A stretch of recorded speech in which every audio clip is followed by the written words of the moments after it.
Hello, humans. I'm Fatu, And I'm Dana. and this is our next installment of This Could Be a Book podcast, which is located video-wise on the U of the Tube, YouTube. But we are located on TikTok, Instagram, and Facebook under the name of This Could Be a Book. Please like, comment, and subscribe. Let us know what you are thinking. Today is just a relaxed little podcast. We're going to be talking about attending therapy because this one here always talks about going to therapy, and really it's important for everyone. So, and as we are talking, we're going to see how many of these little games we win. Let's go. Who's going to go first? Me, of course. Did you tell them who you were? I said I'm Dana. Oh, I didn't even hear you. Look at Yeah, that. I that's must be what's the smacking of the gum that I'm doing. That's what's up. Anyway. Exes. Who's gonna go Start first? off on the middle. So when I think about trauma and therapy, personally, I think every single person living, breathing, human being should be in therapy. We all have different experiences and situations who have made us who we are. We all have different ways in which we learn, different ways that we relate and communicate with others. As it relates to therapy and trauma, what are your thoughts on therapy? I think that therapy is very beneficial. You have to find the right fit for you. So I don't think just saying I'm going to go to therapy and then you randomly pick a person to speak to or speak with, because if you don't really trust the person, you're not really going to open up to them. You know what I mean? Like you won't open up, you won't really say, because you have to establish that trust, and you probably won't trust from the very beginning, to be honest. So it's almost you figure out who you're comfortable with. Right. And that it relates to race, religion, and anything beyond that, what you feel and deem comfortable. And then you put all of that into a search engine, and then you find a person. And hopefully there's more than one of those people, that fits the profile, so that you don't have to take just the first person that you see, because that may not be the person for you. You may have to, kiss a couple frogs before you get to someone that you feel comfortable with, so that you can open up and really just be able to, as I like to say, defecate out the mouth to your benefit. To me personally, I feel like in regards to finding your therapist, it should be kind of like when you're dating someone, there are some things that you just gotta have. There are some must-haves and some must-be's and some must-views. And so that was my thing, is like, what is it in that person that I must have? I need that person to relate to me race-wise, so that person needed to be Black. I wanted her to, gave myself away, I wanted the person to relate to me as far as being a woman, so I needed her to be female. I mean, my therapist to be female. I wanted her to relate to me age-wise, so I needed my therapist to be 35 or above, because I'm 40. Also, a desire for my therapist to relate to me in regards to sexuality, so I desired for her to be a lesbian as well. There were just some basic requirements that she had to have. But yeah, I feel like, in any relationship, whether it be therapy or anything else, that there has to be a level of trust. And so we're all interviewing each other, where the therapist is interviewing us, getting to know us, and getting to know the way in which we learn, the way in which we speak, the way in which we think. We're learning how comfortable we are with that person. And for me, it was just, I had an immediate peace. I felt like I was talking to a big sister the entire time that I was talking to her. And one major thing that I did, as I do with everything, is that I prayed for her. Just like I prayed for my wife, I prayed for my therapist. I really sought God out and continuously prayed, God, give me the perfect person that you would have for me. And I give my therapist to you, and I ask for you to give me back one that relates to me in every way in which I need, ways in which I don't even know that I need her. What about religion? Did that play a part? I think I did ask for a Christian lesbian. Oxymoron to some people, but yeah, I think I did. I asked that specifically because, of course, not everyone is the same religion. But sometimes when you are of the same religion, that may kind of stifle you a little bit because maybe the ideals don't add up, or you may be doing something that they deem is not Christ-like, or whatever religion that you are. And you don't want them to be judgmental about the choices that you make, whether they're good or bad, you know. And that's one reason why I asked. I have been in and out of therapy a couple times.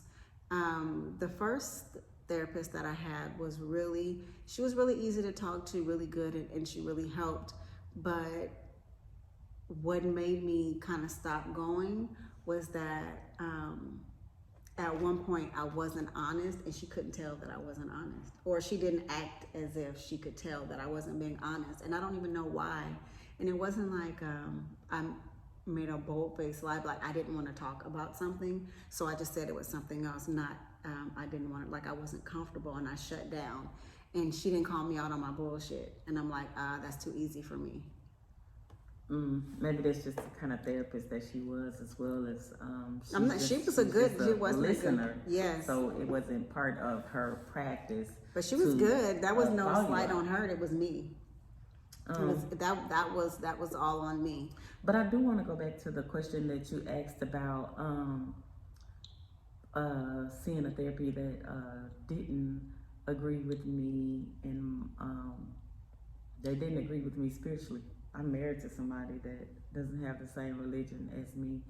So if I were to have a therapist that didn't see religion the same as me, or had different religious views, I don't think it would complicate my therapy that much. One, because again, I literally asked God for her, and He's an awesome God, and He knows what I need and who I need, and so He'll provide that. If she was a Catholic or any other religion, or an atheist for that matter, I don't think that it would provide that great of a barrier, because again, it's who I prayed for. I think that I'm open-minded enough, and that you're open-minded enough that the religion of both me and my therapist would play such a small role in our relationship. And I do like to see things or be around things that are different from my norm. Yeah, that's how you grow. You experience, you learn different things. You're not stuck in a box, so to speak. Yeah. Because everything that I do, say and think these days is based around mastering social skills. So. But that makes me think. Then why could you not see a male? You think a male wouldn't be able to understand you as a human being? No, it's just where I was at that point in my life. I wanted a female, and I thought about expanding out to a male therapist, but I got this love for Dr. Cleo right now, and I feel that she's the person that's supposed to be in my life right now. I honestly believe that men should be with men and women should be with women, because we experience, even though they are supposed to be non-judgmental and all of that, I just feel like they understand you better. That's 1-0. I just think that when it comes to relating, there are some things that men don't understand about women and women don't understand about men. And so in the best interest of, and we can get into all the different, sexual orientations and different things of that, and that may play a part. But for me, I want someone that not only that I can trust, but also makes me think.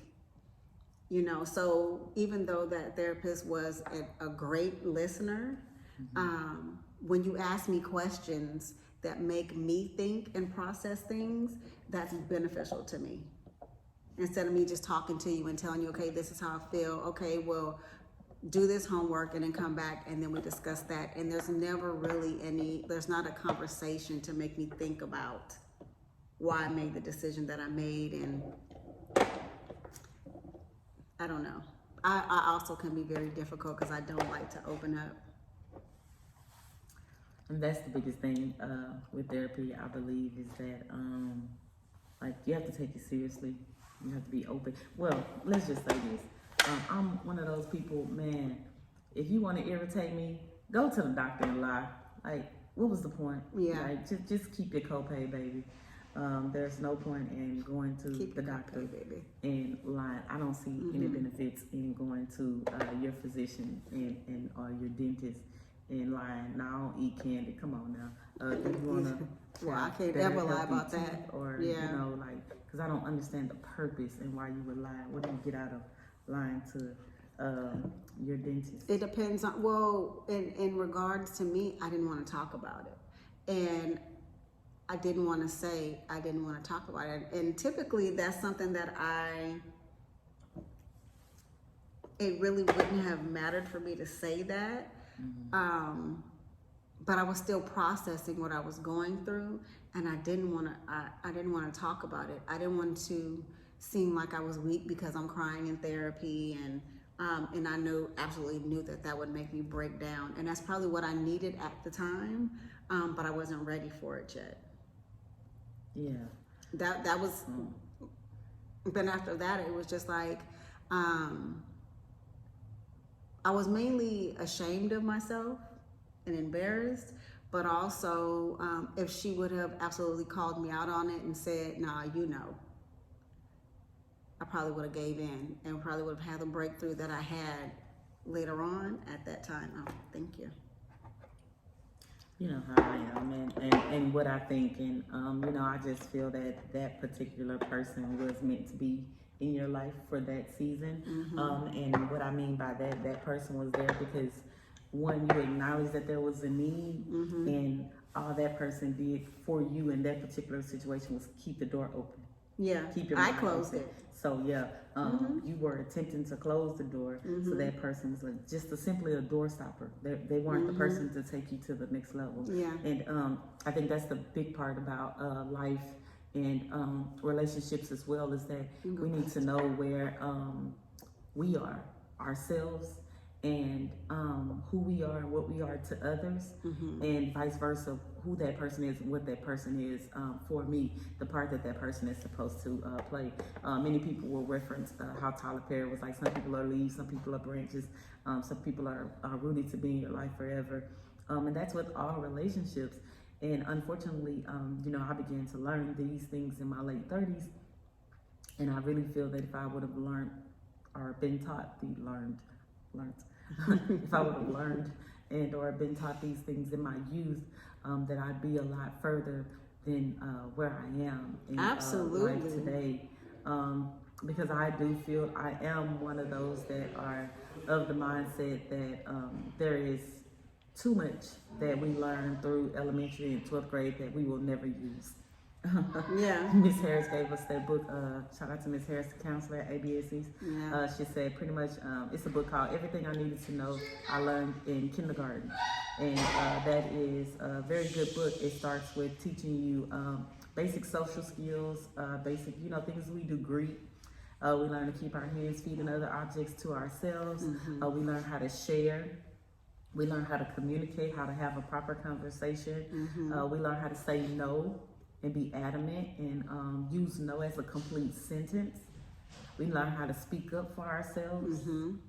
We know how to have empathy and see things from another person's vantage point. We learn how to not judge. Just so many things that we do learn in kindergarten, how to be patient, how to sit still.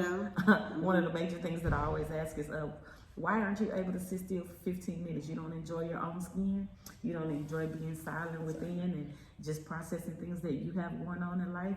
You don't enjoy finding peace within yourself and just sitting and stewing in it. But again, that's something that you also learn in kindergarten. And as it relates to therapy, I feel like there's always going to be some sort of trepidation in the beginning because that's just an outside person. And this outside person, you're inviting into your most intimate parts. You know, the most vulnerable parts. Going to open up your soul to that person. It's going to be that true mirror conversation, but the mirror is going to be speaking back to you. And because we're so afraid of one opening up, one being completely honest with someone else outside of ourselves, exposing ourselves to some harsh realities. You know, we aren't perfect people. We are extremely imperfect people trying to live a perfect life in the eyes of Christ. But the thing is that we oftentimes are easily able to access and regurgitate those good things. But it's those things that we need to work on, you know, and I'm you have the to feel opposite. safe. I'm such the opposite of that. You ask me something about me, I will tell you everything that's wrong, everything that's bad. And you say, okay, then what's good? And I'm like, yes, definitely. And that's one of the things that I do want to work on because I know that I can't be as bad as I think that I am. You know what I mean? Yeah. Yeah, for sure. How do you feel about seeing the same therapist, like as we are a couple? Because of the maturity of my therapist, I think it'll be a great thing. And then another reason I think that it'll be a great thing because then it makes couples therapy a lot easier because she knows the both of us as one, and it's easier to navigate questions and feelings and situations and circumstances. And because Dr. Cleo will start off on one tangent and we'll be on something else because she pulled it out of me just through conversation. But you know, my therapist is not the same. Right. Yeah. It would be interesting. We did do couples therapy prior to getting married. It makes me sad that a lot of people don't go to therapy. I think that a lot of situations would not come to fruition. A lot of actions will not come to fruition as far as like arguments and fights and killings and different things of that nature. I think that, now I'm not saying that it would absolve all of that, like it just wouldn't happen, but the numbers wouldn't be as high. When you see the state of, you know, I may jump on and off of social media, but a lot of stuff that I see on there is just like, dude, find somebody to talk to because what you're doing ain't it. You know, there's a lot of course, a lot of fighting, and I'm not talking about arguing. I'm talking about like physical fighting. You know, they showed the video. I'm not sure if it was new or old about the lady who drove through the gas station. Did I show you that? Did you see that? Yeah, I saw pieces of that. I generally don't like to see all that fighting and stuff. It's too much negative energy, and why am I wasting any of my time watching this? I know the end result is just confusion and throw it offness, as I say. So I generally, if I see that's what that is, I'm quick to turn, because also when you watch those things to the end, that starts to become in your feed. And I don't need that. I'm 90 years old. I'm not fighting anybody. I hope that I'm not fighting anybody. And I got a best friend that can swing harder than me. So I don't see myself fighting anybody at 40. I'm tired right now thinking about fighting. And what am I fighting for? I come from the cloth of if I do not like you, whether we fight or not, curse or not, I do not like you. So I'm wasting my time doing something that's not going to get me anywhere. But you've mastered that gift. There are a lot of people who have not mastered the everybody is not going to like me, everybody's not going to agree with me. And because you don't like me, even if you look at me sideways, then we got to fight and all of that. Because they're so low in their self-worth and their self-understanding that they don't realize that, I mean, that shit is just at a certain age, and really at all ages, it becomes to our detriment. Yeah, but Because people nowadays don't just fight and be done with it. Because if they shoot, y'all don't really lose, physically fight anymore. It's always right, using vehicles and other means or to weapons assist and things like that. altercation. Everything except for words. And then when you do use words, you cannot effectively communicate how you feel. Like what is the real problem? What's the root of the problem? What's the real issue with me? Well, Because you're not going to get to that in an argument. that's what I'm saying. Or an Because people altercation. don't know how to. They haven't Have a mastered the social. conversation. They have not mastered the social skill of conversation. They have not mastered the social skill of criticism, accepting criticism. Not at all. Fortunately, unfortunately for me, a lot of those things and how I feel, how I respond, and how I deal with other people's opinion of me, I learned at a very young age. And so I was tasked to deal with that and deal with that in a mature way, very, very young. And I'm here now because of those lessons and those situations that I went through. So the average person probably has went through 1,000 of those situations, whereas I went through 100,000, of those situations. And then I don't know if I messed up and saw this scripture, or I looked up and read the scripture in James about praying for knowledge, wisdom, and understanding.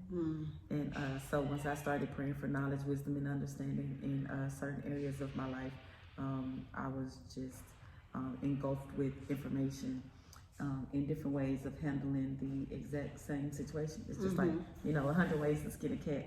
So the biggest thing is just like having empathy and sympathy for someone else and trying to understand why is it that they see the exact same situation that you see differently. What makes them feel the way that they feel, but that becomes from Ubuntu. I am because you are, which means that it's important to me to know how you feel and why you feel and when that became important to me, other things were not so important. And again, if I don't like you, I don't like you. That doesn't mean that I don't want the best for you and I don't love you, but everybody knows that I could love you from over there. Just stay over there and be blessed. You don't have to be part of my tribe for me to want for you to be blessed. For me, it's different. I mastered it a different way. So because I realized from an early age that people weren't going to like me, it became a thing of, okay, so you don't like me, so what? I'm still breathing. But I know that I've said this on the podcast before, and I know that I've said this to you before. And I always say that, my aunt asked me, because at one point I was worried about someone wasn't being my friend. I believe I was probably like in the 9th grade or something like that. And I was upset, and she asked me, do they feed you? No. Do they clothe you? No. Do they put a roof over your head? No. Do they take care of you in any way? No. Fuck them. And when she told me that, and I mean, and it's really the long and skinny of it. If you don't take care of me in any way possible, shape, form, or fashion, fuck you. I don't care if you don't like me. I don't care how you feel about me, because my life is going to move on. And by the same token, even if you do those things, fuck you, because I'm going to live my life. And that part took me a while to grasp. And what I mean by that is, if you're living your life the way you want to live it, don't tell me how to live my life, because I'm going to live me in my life, me, myself, and I, at this point, how I want to. If you don't want to be a part of my life, really, fuck you. It's your loss. I've always, no matter what, even through the ups and downs of my life, I've always thought that I was the coolest cat in the fucking room. That's what's up. And I like me, I love me, so I can be with me all day. I don't need someone's approval to breathe. I don't need people to be my friend. I don't need people to speak to me. I don't need people to give me kudos. You know, I said it last week, praise kink is not me. You know, it's almost like I don't really despise, I dislike when you see people doing something good for someone else and then they broadcast it. To me, it takes away the blessing. And so for me, I don't need you to tell me I did a good job. I don't need you to tell me that I'm a good friend or I'm a good this, that, and the other, because I know what effort I'm putting forth. Now, if you tell me that, okay, I'm gonna say thank you and I'm gonna appreciate you giving me my flowers while I'm here. But it's not a necessity for me to be alive and breathing in this world. That's not your love language. No, it's not. Shout out to Jennifer and Heather Sanders, Cheryl and Kristen Miller, because those amazing women love, and are loving the hell out of me. They took a little baby at 12 and 13 years old. That was very smart and wise and intelligent and extremely rebellious. And they literally did love the hell out of me. No matter what you do, what you say, what you think, how you feel, we love you. They continue to speak to the greatness in me amongst other people. Dr. Glover, that was a teacher at Nimitz. She constantly spoke good things into me and continued to pull me up. And she learned, like others did, that the way that I do things is for you to tell me that I can't do it. Yeah. Coach Preston was a specialist at that, telling me that I can't do something in track because he knew that that's a way to get me to do it. Absolutely. Coach Jackson always was like, nah, you go hold this person, you can't hold that person, because she knew that that was a way to pull greatness out of me. My understanding of humanity, my desire to change humanity and be the change that I desire to see. It just started, you guys, a couple of years ago. I always knew that that's something that was important to me. I just didn't know how to do it. And so I actually put in the work to see how to go about doing that. The very first step was putting in the work for myself. As we talk about therapy and you were speaking, my question is, when you were at your lowest, what did you think about therapy? What did you feel about therapy? Did it even cross your mind? No. What were the barriers to getting there? It did not cross my mind to go to therapy. It wasn't even in my, as far as I could see, it wasn't there. When I was at my lowest, really it was me coming up with a plan to not even be here anymore. And then there's something in me. I just talked about this not that long ago on a different, on my Sunday podcast with Holly. We talked about healing on our live on Facebook. There's something in me that will wake up, like the monster will wake up and say, I will not be defeated. So even before I thought, let me go to therapy, when I'm sitting in the house, providing a roof over people's heads and for these people who hate me but benefit from me.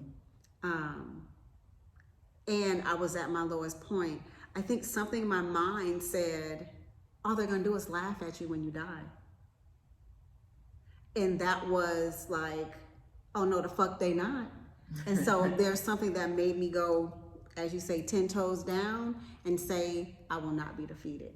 There's always something that started the day that my mom told me, I hate you, bitch. And really that was the first time I told you that I actually came up with a plan and I was gonna kill myself. And had it not been for my aunt coming to get me that day that I was gonna do it, I would not be here. But even in that, everything happens for a reason. So there was a reason why she came over and I didn't know she was coming, and she saved my life. You know, shout out to my Aunt Glenda, because if it wasn't for her, I would not be here. Sharif would not be here, and Xavier would not be here. You know, and I would not be sitting here with you. She, my Aunt Glenda, my Aunt Dorothy, and my grandmother, those three taught me lessons that I live by today, and had not been for them showing me love, I would think that nobody in this world loved me. And that's a fact.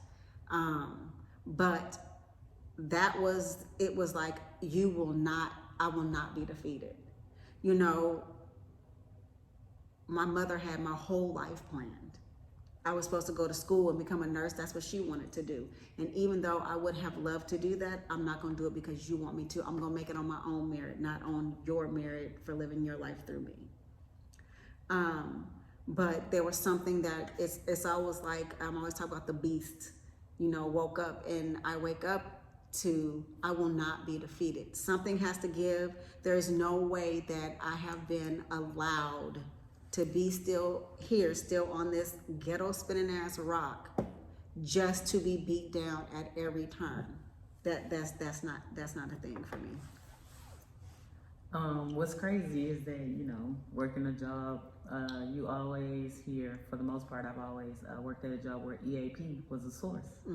I always, during every year whenever we're going over our insurance options, EAP was always spoken of. You have EAP, free insurance, free health counseling, mental health counseling. It wasn't until I wanted, and I still want, to have a poker face. Man, I'm not gonna say it, but I swear, my facial expressions are gonna let you know how I feel about you. Exclamation point, bold print, italicized, man. And so that was something that I really wanted to work on, was my poker face, and also growing in my sarcasm. So it's often said that that's an amazing person, that is an incredible person, that is an awesome person, and I'm being Sarcastic. the most sarcastic that I could be. That is some extremely delicious food that I don't want to eat. So yeah, that's the way that I combat some situations on most days. But yeah, just trying to create a poker face, and then also learning and really understanding where the scripture speaks of being slow to speak, and also your words having power. There's life and death in the power of your tongue. Absolutely. Starting with you first. Yeah, and so in just speaking, I wanted to, or I desired to be more purposeful with the things that I say, that I allow to come out of my mouth. Because at the end of the day, I believe that a certain amount of our fuel comes from the affirmations, opinions, and thoughts of others. Now it's for us to filter and determine what we use and what we throw away from those things that are being said. But I do think that it's important for us to not only speak into ourselves, but have people that speak into our lives. And that's a conversation that we've had as well, is that when you think about friendships, you have to think about you pouring into others, and you have to evaluate how much and what others are pouring into you. And if it's not beneficial to you, then that's a different kind of relationship that you have. It is vital to all of our success as human beings to pour into ourselves, and for others to pour into us as well. If we include them as part of our tribe, the value of their opinion and thought of us matters. It weighs more. However, just a bystander or a passer through can also play a part in what we think and feel about ourselves. I have something to say on that, but hold on a second. I just want to remind you guys that you are viewing This Could Be a Book podcast. Please comment, like, subscribe. What are your thoughts on therapy? You can find us on Instagram, TikTok, Facebook, and where else? And here on YouTube. Yay. I read I had to write a paper in my English class, and one of the articles talked about how we entrust, like if somebody asked you, you know, if something was wrong, you needed to talk about something, would you go to like your family or a friend? And you know, most people will say, I'm gonna go to a friend or a family member. But when you really think deep down, it's really not those people that you really confide in. It's like the random person standing in line with you at the checkout line. And when I think about, or passing you by, you know, sitting on the bus, train, whatever, because you start to talk to those people, and for some reason, it's more comforting than talking to someone who is a family member or a friend. And I think it's only comforting for me when I look at it and think about it, breathe it, and all of that. It's because that person has no ties to you. Yeah. So there's no judgment. There's no bias. There's nothing. It's just you and that person. And even if they say something that you don't like, it doesn't really cut as deep as someone that you entrust with you.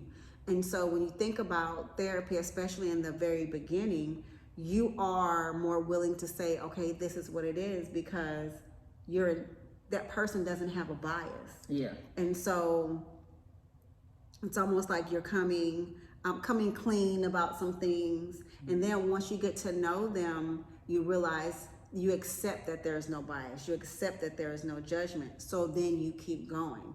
But, you know, your family member, like, you know, you get into it, we get into it, and then you go and you may tell someone in your family, and then we make up, and they still mad. Yeah, it's kind of like your personal relationship. Correct. And the same things with friendships. You know, you tell this person, you know, my significant other said this, that, and the third, and I'm so pissed off. They still mad, and you like, well, I mean, we done kissed and made up.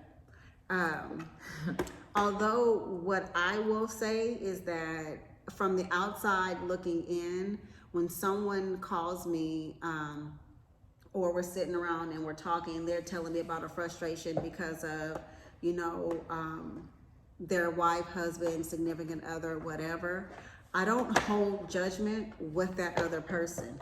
First of all, I appreciate the fact that you're even trusting me enough to have these conversations, but also I know that you're venting. And whether you have these conversations, you make a decision, and then it changes. Right. I don't say, girl, you probably should have did this, or boy, now you know better. Like, none of those things come into mind. I just say that person really needs to get that off of their chest so that they can then go have a conversation with that person. And then it's not clouded by hurt and anger and whatever it is that's fueling it. You can just have a real conversation, and things will hopefully turn out for the better. Yeah. And I don't hold judgment against that person unless like it's something like really bad, like they're physically assaulting you or it's to your detriment. Then I'm like, I don't even know why you still even talk to that person. But that doesn't mean also that I'm going to mistreat them or mistreat you or think any differently of you. Does that make any sense? And in essence, a therapist is like that. They're listening to you, you get that venting off. They may ask you questions to make you think about, you know, okay, so what could you have done differently? What could you have said differently? Why do you think it's that way? This person is pouring into you. What are you pouring into them? Those different situations. I have asked people before, like, okay, so why is this person benefiting you? If it's always a turn wheel of nothing helpful to you. And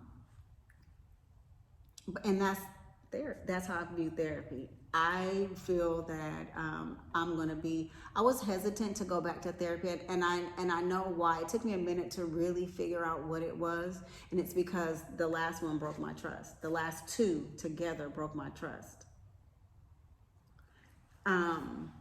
One, because I asked for something that they could have absolutely helped me on, and they played dumb with me like they didn't understand when I know, and then kind of fell off the map. And the other person, when I read, and this is all with regards to even with the job, what I said to them was not what they wrote. And I realized that it was only beneficial to the company and it was not beneficial to me. And it made it seem like I was just making things up. I should have never gone to the appointment. I think that's what it is. But still, as a professional, you should know better. And you should do better, and that broke my trust. And so it was very hard. I'm still kind of hesitant, even though I know I need to get back into therapy. For me, when I know that I need something or I desire to have something, it's not about the feels for me. I know. Because I know that it's going to be weird, it's going to be awkward. This person is learning me, so there are going to be some things that this person doesn't know. Well, that shouldn't come into play anyway, right? I mean, it can, it's possible. Because like for me, when you're having a conversation with somebody, like I was saying, my whole thing of trying to develop a poker face is because I could be thinking about something or feeling a way about something, but through the conversation, what I think or feel may change. Mm-hmm. And so I don't want you to close yourself up in regards to the conversation because how I initially looked at you. Because I know that I will. I'm talking to somebody, pouring my heart out, and based on how you look, and all of this right here, it will change. All of what? What is it? What does it do? What's all of that? Just your facial expressions and how you are non-verbally communicating with me. Your non-verbal communication will either encourage me or deter me. But with regard to therapy, I was just at a point where it was vital to my personal success for me to be better with my mental health. And I was just open to finding the right person. And if I did not think that this person was a good person, then it would be extremely easy for me to stop the relationship and move on to the next person. Because it's like, if we going into the relationship and it's already stressful and I'm already thinking twice about it, then it's in the best interest of both of us to go ahead and sever this relationship now. And for me to continue looking kind of like I did in my personal life when I was seeking and praying for you. I knew what I wanted. I came across some amazing people, some people that actually assisted me in growing in some areas of my life. But at the end of the day, they weren't the puzzle piece that I needed for the rest of my life. And when I found my puzzle piece, I knew that it was my puzzle piece. And like I tell most people, whenever you're making a decision, you can put therapy in this same vein. Definitely give it to your higher source. Ask them to give it back to you as they see fit. But when you're making a decision, you know that it's the right decision because you have a peace about it. Yeah. I'm talking about an extreme peace about it. Like you don't think about it. You don't second guess it. There's no wondering. There's no wishing. There's no thinking. You just have a peace, man. Like you sitting in the middle of the ocean on the float with whatever kind of drink or book or music or whatever it is. Listen to your Bitches favorite ain't song, shit but hoes and tricks. whatever it is, but you just have an extreme peace about the decision. That's when you know it's a sound decision and it's part of your present and future.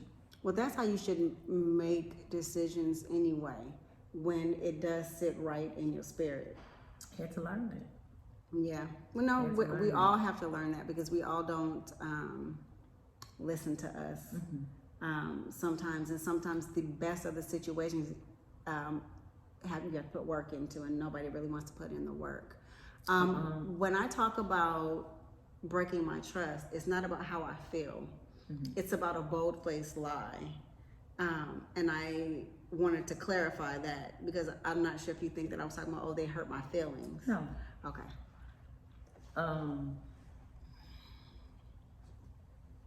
With regard to therapy and going to therapy and who to see as a therapist, I don't know why. So the thing that comes to my mind is swimming, because I didn't learn how to swim this way. Like putting your foot in, just keep putting your foot in. It's cold and then it'll get warmer, and then you just put your feet in, and you put your legs in, and you put your hips in until your whole body is immersed in the water.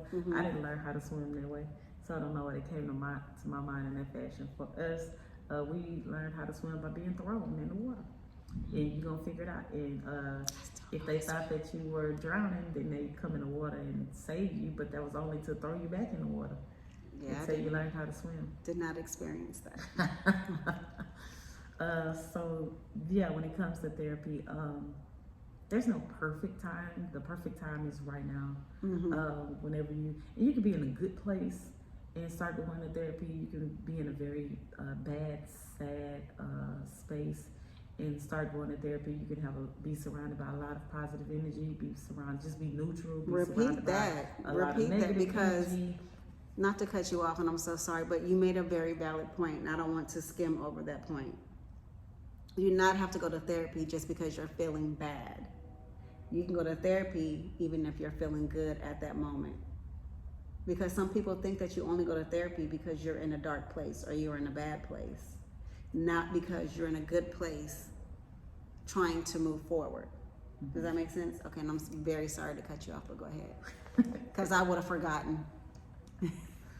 So yeah, therapy is a very excellent option when you're growing and maturing and evolving as a person. It's also a great tool and asset to use when you are in that sunken place, to have something and or someone pull you up by your bootstraps and encourage you and let you know that you are who you think that you are who you believe that you are. Someone else sees you, they believe in you, they love you, they desire you, and more importantly, what we often forget as humans is that we need one another. Like, it's important that you're alive. I need you. I need my friends to be 100 with me. My tribe is a tribe of hard love, man. We tell the truth, even if it hurts, because at the end of the day, everything that is done is rooted in love. It may not always come out right. It might not always look right. It may be sarcastic. It may be covered in a little bit of compassion. It may be like a straight knife and a bullet, and it's because I need you to get this, and I need you to get up and do something. Move. Get out of the way of that. Stop indulging or intaking that particular opinion, because it's not good for you and it's not who you are and it's not assisting you in where you're going. But interestingly enough, most of my tribe is older than me. Everybody? Most of my tribe. I Really? have a few that are younger. Yeah, that's true. But well, I only know a couple, so. Like the ages, I don't know everybody's ages is what I'm saying. That's what's up. Not the people, but I don't know the ages. I randomly ask people like how old you are. But that's always been the case. For the most part, most of my friends have always been older than me. I've always been attracted to maturity. But yeah, consider therapy. Look into therapy. It helps even when you think that it's not helping. Even the littlest conversation, the most minute conversation that you think that you're having, it's growing you and expanding you. It's maturing you. And you're just fostering a new relationship in someone that has the ability to look at you from the outside looking in with no judgment, no preconceived notions, and no biasness. And because it's a therapy, hopefully this person has a great deal of integrity. Yes. And more importantly, that this is a person who is deeply engaged in their passion, which makes their job so much better. Because, man, you know, I've told y'all I don't know how many episodes, probably every episode, right? When you get to live your passion, it's a different kind of feeling to being in this earth when you know what your passion is and you're able to pursue it with such fervor. It makes life worth living. It makes it the life that we're living a little bit more brighter. It's not as dark. It's not, you hit the alarm 5 times before you get out of bed to go in the morning, and it's not because you're exhausted. It's just because you just don't want to go. And I know that there is a difference. I haven't worked in my passion, but I do know that when I worked at one particular place, I was always there early. I was willing to be there early, even if I wasn't on the clock. I was doing something because I wanted to not just get the work done, but I knew that there were things that needed to be taken care of. And then you flash forward to when I worked in the most horrific place of, I believe if I have to be at work at 7 o'clock, if I clock in at 7 o'clock, I'm late. I like to get there, sit down and have my coffee or whatever. And I would pull into the parking lot and sit there and think of a way to call in because I don't want to go, and there are a lot of people who work like that. They don't want to go. It's like a torture, and it's not their passion, or it could be their passion, but who you have to work with makes all the difference in the world. And there's some people who work from home that are still late. You know what I'm saying? You're laughing at me because I'm telling the truth. Yeah. I mean, it's a little bit of everything, but when you are passionate, you're living, working your passion, and you know what it is and you're thriving in it, it makes it a little bit more, what's the word? I don't know, I'm gonna say flavorful. That's what's up. It'll come to you as soon as I stop thinking about it. Mm-hmm. Yeah, I definitely know that, and I can speak to what you're referring to as far as like going to a place that you do not like, a place that is uncomfortable.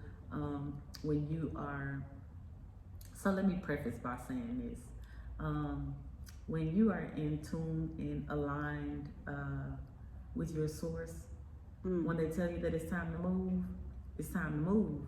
And when you do not move, they're gonna make it extremely comfortable, so that you will move.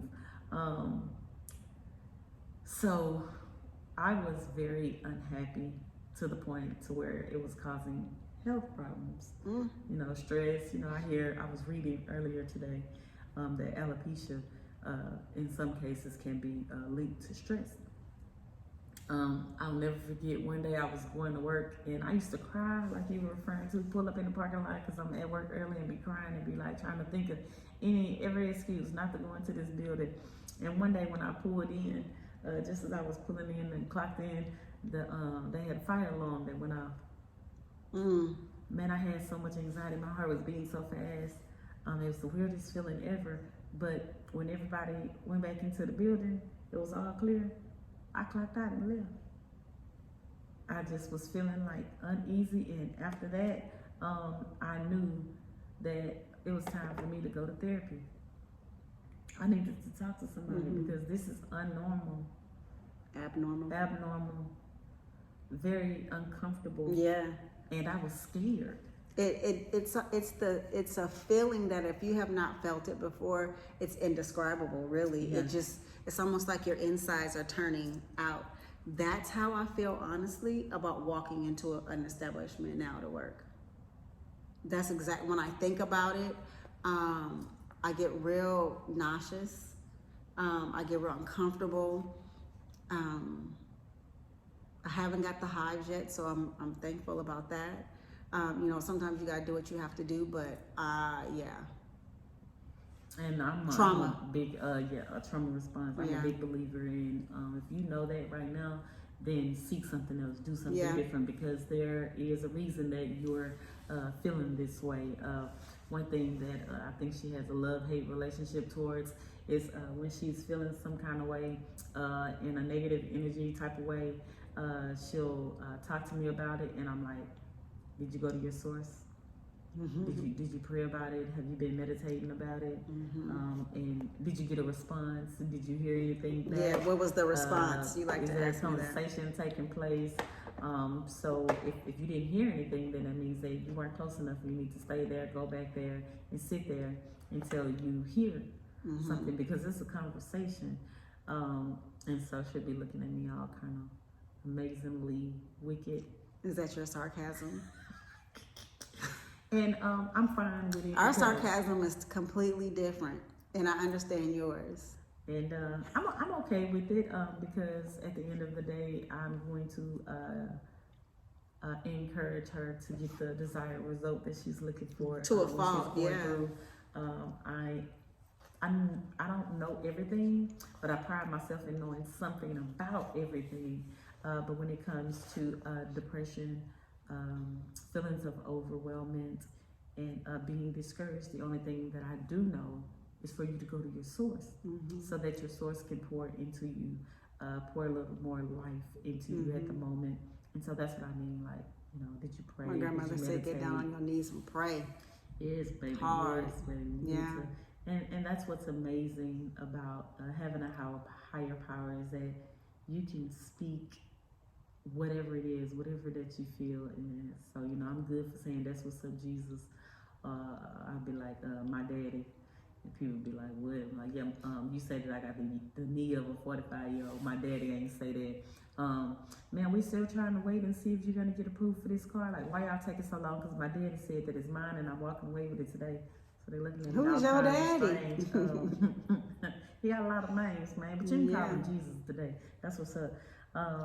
So I was at the car dealership and she was just like, yo, daddy. I was like, yeah, my daddy said I'm walking away with this car today. But guess what? I walked away with the car that day. So believe what you want to believe. Yeah. I got it done with what I believe. But yeah, go to therapy is very vital for all of us. You know, I think it's good because iron is sharpening iron, and no matter which way you look out at it, you're always going to come out a better version, more successful version, more mature version of yourself. And if you are a person who it's hard to open up to others, or hard for you to trust others, or hard for you to feel safe within the space of others that you don't know, I would just say you might just be on the other side of greatness if you just simply try. Yeah. Nothing can come wrong out of trying, because even if it's not good, if it's a horrible experience, there's that experience that you would not have gained if you not. And you're sitting with what ifs. That's what's up. That's what's up. Therapy it is. Yesterday, today, tomorrow, and forevermore. Bum bum. Thank you guys for joining us again on today's episode of This Could Be a Book Podcast. Spelled THIZCUDBOOK. This could be a book. Make sure that you subscribe, like, and be sure to comment. We definitely look out for the comments so that we can interact with you guys. We thank each and every one of you who have taken the time out to look at our podcast and check us out. Absolutely. And, thank you very much for inspiring, encouraging, and pushing us forward to greatness. Yay. Enjoy therapy, y'all. Grow. Be better humans. Peace.